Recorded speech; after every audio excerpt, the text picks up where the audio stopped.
Linear regression can have several goals, right? So we might want to explain the relationship between y and the axis.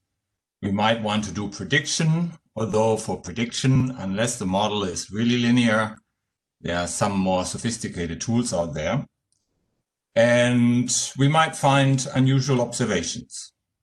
So if your goal is explanation, which is the most common reason to do linear regression, you probably prefer a succinct explanation of a smaller model.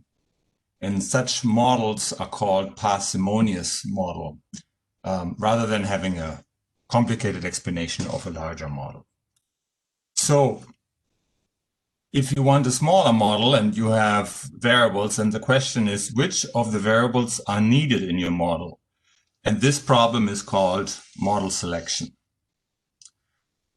If you have px variables and an x variable can either be in the model or out the model, so two possibilities, in or out, then there are 2 to the power of p possible models that you can construct. Those are too many if p is any kind of reasonable number, right? So even if p is 10, which is small, you already have 1,000 models. You don't want to look at them by hand. It takes too much time. So we need some criterion to whittle down what are the good few models and then pick one, or even make it fully automatic and have a selection procedure decide on one model. So, here's an example. When I have just 3 variables, I can create 8 models out of that. The first model is when none of the variables are in there, just the intercept, and so forth, until the last model where all 3 variables are in there, including the intercept, right? The intercept is always in there.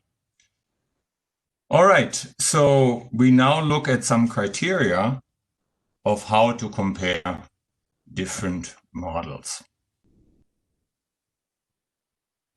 And specifically, we look at R². Well, we've already looked at R², and we will then very quickly pivot to our adjusted R². We look at something called ModelCP and AIC. Okay, that ends the segment.